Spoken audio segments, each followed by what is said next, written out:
This is the first day of my life. Swear I was born right in the doorway. I went out in the rain, suddenly everything changed. They're spreading blankets on the beach. Yours is the first face that I saw. I think I was blind before I met you.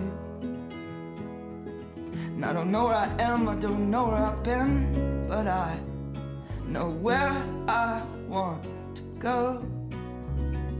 And so I thought I'd let you know.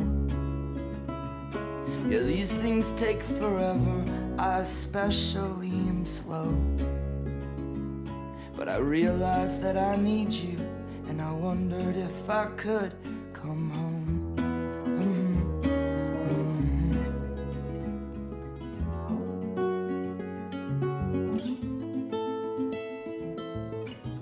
Remember the time you drove all night just to meet me in the morning?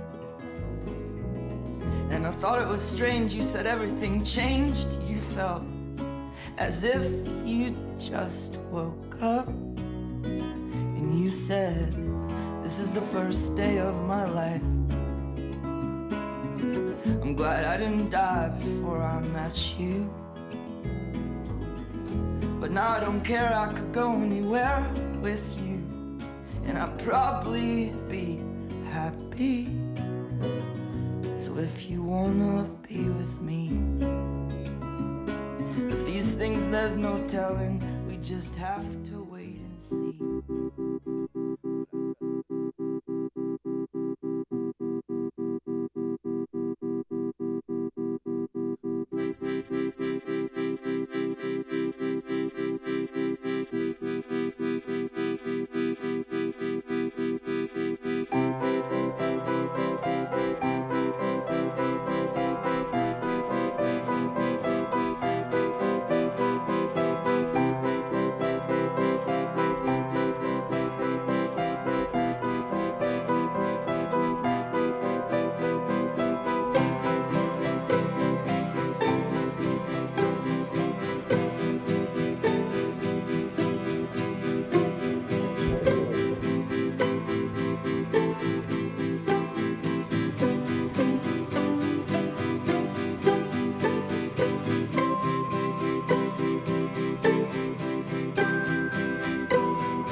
Welcome, friends and family, and honored guests. We are here today to celebrate love.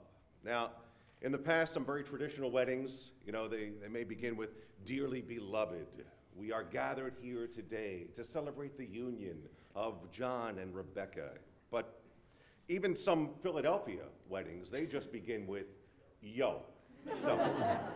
But for this wedding, for these two special people, I prefer to start with, we are here to celebrate love. The love between Rebecca and John. Love organizes our large, sometimes precarious, unpredictable world. The pop culture statue that is made up of the letters L-O-V-E, and thank God for Facebook. If you're all visiting Philadelphia, this pop culture, and this will all be up on Facebook later on, but this pop culture icon is a statue that truly symbolizes the city, an iconic symbol for the city of brotherly love, and has become, graphically illustrates the power of the word love. Love is the basis for the human family and the peace of the peoples of the earth. The greatest gift bestowed upon humans is the gift of love, given freely between two persons. You may sit.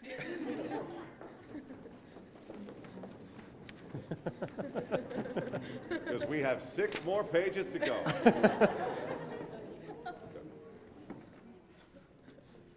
The parents and grandparents here with us today, and those friends and family who are looking down on this happy occasion, are witnessing the legacy and the product of their life, teachings and love standing before us. We all join in saying a big thank you to Audrey, Steve, Sue, and John. for giving the world such wonderful special children like Rebecca and John, and Joey and Joey. Joey squared. Or Joey squared. That's right. Some of the words and stories and vows I'll be sharing with you today are actually directly from John and Rebecca. And before I get into those stories, I just wanted to share a brief background. I had the opportunity to meet Audrey through business circumstances. She was on a satellite radio show that I had been doing, talking about this Virgin Mobile Festival. And while on there, she mentioned that her daughter was listening at Drexel University and was there. And that interview and that business relationship led to a personal friendship and being invited to Audrey and Steve's home and joining Phyllis and the family in many holiday celebrations where I first met John and Rebecca. And we met while singing probably, and I think you may agree, the most absurd Passover songs that ever were created, and sampling some of the amazing desserts created by Rebecca that John will now be enjoying for the rest of his life. I vividly remember meeting both of you, and specifically you, John, and us talking politics, and I truly had the sense that these two had a comfort level and a confidence about each other and their relationship that was destined to stand the test of time. And I tried to find a picture of that first meeting of all of us together. And unfortunately, I couldn't find a picture of that, but I did find something that I think is equally as important. It was this moment, and again, too, you'll see it on Facebook, but here is the concert. Where is Nick? Is Nick here? Yes. Nick, stand up. Because here's the story. Nick invited Rebecca and John to a concert, and it was Jack's Mannequin. Jack's Mannequin. Oh, yeah. He has a microphone. Forgot your mic. He has a microphone on. So say nothing under your breath. A Jack's Mannequin concert, and here is Rebecca, right here. See, there she is. But here, and it's wild how life works out. There, a part of me feels that this, here, I'll bring it over here. A part of me feels that this could be John Lennon. I mean, look at the hair, look at the look. And this is literally their first meeting together. So that was, there's my brother. And then wait, the other where's your Joey. brother? Oh, me right there. Wait, this? This is Yeah, Joey. That's Joey. Wait. That ear. Notice the ear. The ear is Joey. So that's great. So, John, thank you, Nick. Look what you have done. Thank you. John shared with me, and I'm going to read this whole passage for you. John shared with me that he feels extremely fortunate to have you, Rebecca, in his life. He quoted the following from Hemingway for me, from For Whom the Bell Tolls. Hemingway writes, "Don't ever kid yourself about loving someone. It's just that most people are not lucky enough to ever have it. You never had it before, and now you have it. What you have, whether it lasts just through today and part of tomorrow, or whether it lasts for as long as life, the most important thing that can happen to a human being is love. There will always be people who say it doesn't exist because they cannot have it. But I tell you, it is true, and that you have it, and that you are lucky." And then, of course, in perfect Hemingway, he writes, "Even if you die tomorrow." Marriage is a bold step taken together into an unknown future. It is risking who we are as individuals for the sake of who we can be together. Only in giving of ourselves fully and sharing our lives with another can the mysterious process of growth take place. Only in loyalty, devotion bestowed upon one another can that which eternal in life emerge and be known. Two among us who have stood apart come together right now at this moment to declare their love and to be united in marriage. In marriage, two people turn to each other in search of a greater fulfillment than either can achieve alone. Rebecca shared that she has found greater fulfillment because of you, John, because of your motivation to challenge things and challenge yourself. Instead of taking things at face value, John, you've given her the confidence to believe in herself. When changing jobs, trying new things, starting events, and even getting cease and desists for the events that she starts. Because of you, pal. John shared his belief that you know you love someone when their happiness is magnitude more important to you than your own happiness. He said that you make him feel that way. That every day he wants you to know, in front of all family and friends that are gathered here today, that he feels the same. And also he shared that if not for you and your love of music, he would be stuck loving the same 5 pop and emo bands he loved from high school. So because of that, we all thank you. May you have a life full of resilience, like the runners who can see the finish line in sight and rallies to the goal with a burst of renewed stride and strength, very much like a Barberthon. And may you always call upon the humor that is genetically coded into each of your personalities. And I know very clearly where that genetic code comes from for Rebecca. It comes from the sense of humor of Phyllis, who is sitting here today. And I'm sure the compatibility of finding the same things funny, getting each other's jokes, being able to enjoy the arts, music, and history, like your photo shoot last night, is a great testament to the love and laughter and experience that John experiences with his parents, John and Sue, and Rebecca saw from Steve and Audrey, and her Uncle Steve, too. The words we say today, they have no magic or prophetic powers. The power of wedding vows are merely a reflection of the reality that already exists in the hearts and minds of these two people.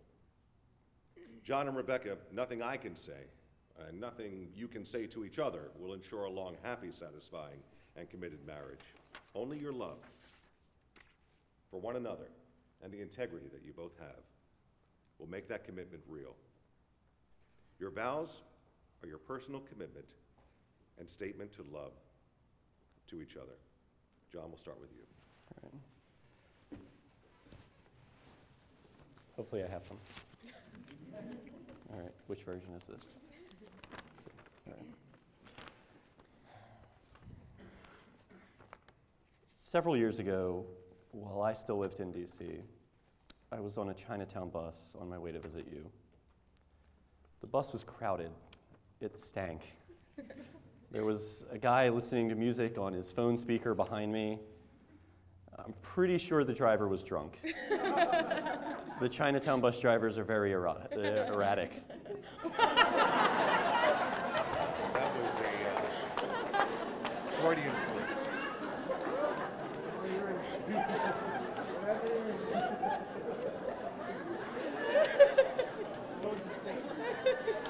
Can I high five? I want to high five you. Something about Freud and Freudian slips. Jump into the honeymoon already. I should not have tried to wing that part. Okay. You're good. Oh. I was considering ways for the day to get worse.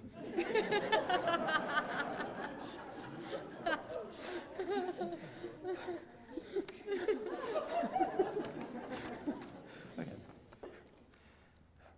All right. And at some point in the trip, out of nowhere, I became convinced that we were going to break up as soon as I arrived in Philadelphia. For the rest of the trip, this anxiety was building up. I started to feel sick, my palms got real sweaty, my thoughts were snowballing, and by the time I got off the bus, I thought I was going to explode. And then there you were, just waiting for me at the bus stop. And all that pressure, doubt that had been building up for the previous couple of hours just disappeared. In an instant, I was relaxed and happy. And in that moment, I realized that that was how I felt around you all the time. And I often think about how I felt in that moment. It calms me down. And if I'm stressed or angry, it makes me realize how lucky I am to have you in my life. So with that in mind, my vow to you is this. I will spend the rest of my life trying to give you the same happiness and serenity that you've given me these past 8 years. I'll support you in all your endeavors, regardless of how many miles or cease and desist letters are involved. I will value you and your opinions, especially when they differ from my own. I will comfort you when the world has you weary, and I will love you with all of my heart.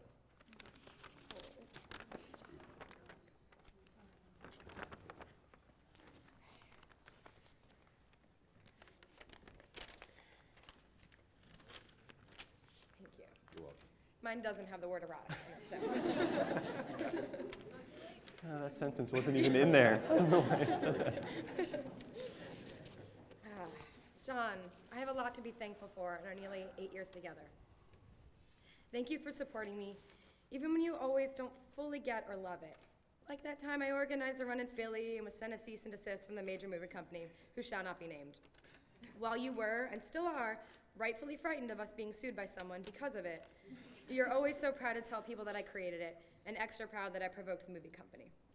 I promise to support you in the way that you always support me. Thank you for pushing me to grow, to stretch, and to evolve. You're always wanting to learn and grow, and in doing so, you make me want to do the same. Like when you pushed me to go after jobs I've been a little bit too afraid to. Or more importantly, when you've made me push my way to watch the Star Wars series, so I'd be a little more cultured. We're about halfway through, so we're making our way. I promise to always push you to grow, to stretch, and to evolve. Thank you for humoring me even when it's a little crazy. Like that time we saw a mouse in our apartment, and so that I'd be less frightened of it, we agreed to name it George. Thanks to our new kitten though, we haven't seen George in a while. I promise to continue giving you reasons to humor me, while also making sure I humor you too. Thank you for being my teammate.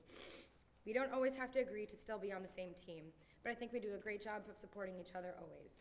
Like when we both passionately root for different divisional football teams, but less actively root against them when our teams are playing each other. Admittedly, you're a lot better at that than I am. I promise to be always on the team and always go the course with you. When people ask me why I'm so excited to marry you, I immediately have an answer. I'm excited to have you as my partner in life. Whatever comes our way, I know we're going to be doing it together, and that makes me smile so wide. Things won't always be easy, but I'm excited and at ease. I know we're doing it together. I love you with all my heart, John. When one of us does something silly or weird, we quickly point out that the other person is stuck with us for life. I couldn't be more eager to be stuck with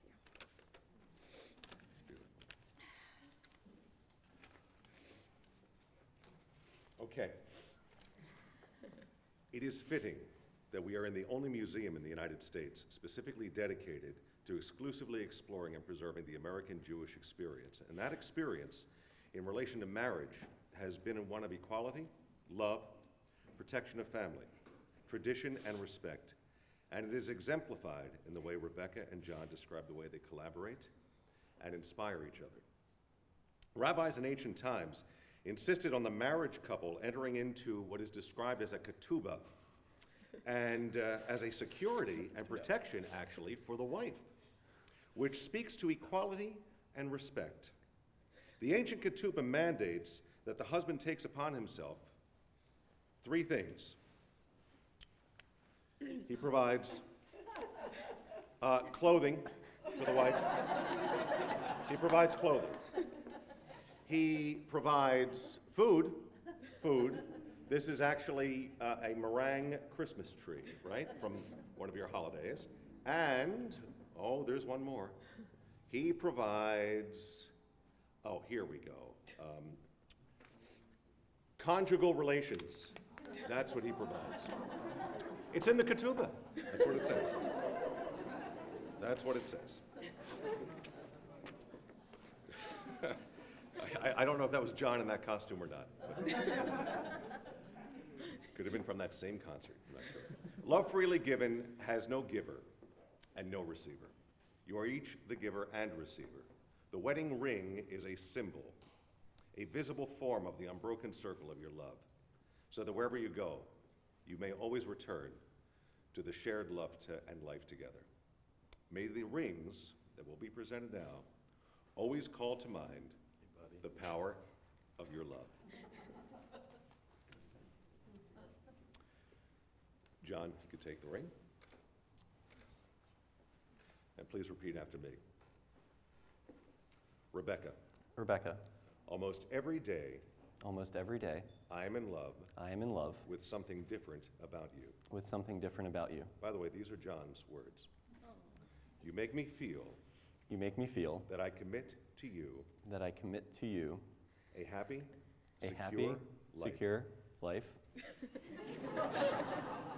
filled with success and travel filled with success and travel that allows us to build a close, happy family. that allows us to build a close, happy family. Rebecca, take this ring Rebecca, take this ring as a symbol for my eternal love, as a symbol for my eternal love, my partner, my partner, my love, and my wife. John, I ask you, do you take Rebecca to have and to hold in sickness and in health, for richer, for poorer, as long as you both shall live? I do. The ring for Rebecca. Rebecca, please repeat after me. And these are Rebecca's words. John, I love your honesty, John, I love your honesty, commitment, commitment, and desire to continually learn and desire to continually learn and push boundaries. and push boundaries. You inspire me You inspire me to push my own boundaries. to push my own boundaries. I promise to always work I promise to always work to keep us happy. to keep us happy. You are my partner in crime You are my partner in crime and in life. and in life. John, John, take this ring take this ring as a symbol as a symbol for my eternal love for my eternal love as my husband. as my husband. Rebecca, do you take John to have and to hold in sickness and in health, for richer, for poorer, as long as you both shall live? I do. Both John and Rebecca have experienced, walked, and for Rebecca, literally run miles to be here together. And whether it was a long-distance relationship, as John described, moving to different homes, health, friends, life, death, even new pets, George and the cat. They have had a very full example of the trials and tribulations, successes and sadness that come with each day of life. We are glad that the road of life provides us the choices and forks in the road that somehow leads us along a path that ultimately brings us together to what is right and ultimately what we need. The road that you both have traveled as individuals now merges literally at this moment. And I again, thank you, Facebook. I found this, which sort of exemplifies. That was from your first run, right? That was when I did the your first Philadelphia marathon. Marathon. We did it together. So there's John with his bib and his name, and Rebecca with her bib and her name. And this could be considered the starting line for your own ultra run, your Barberthon, with a course that you both chart and choose as you go. But before I pronounce you husband and wife, the starting line also includes a moment of tradition in which, get ready,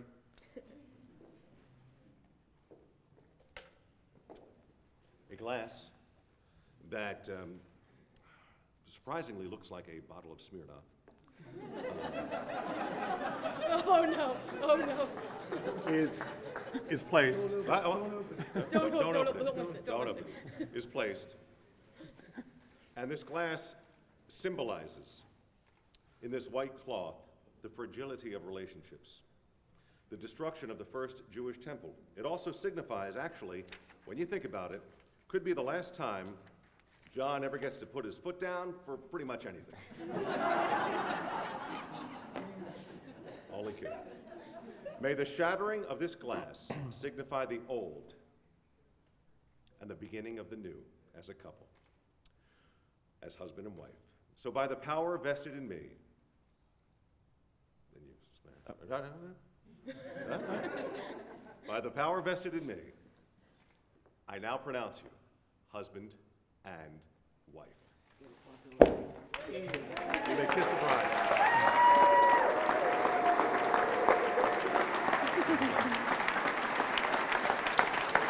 I got flour in my Jordan. You ready? Ladies and gentlemen,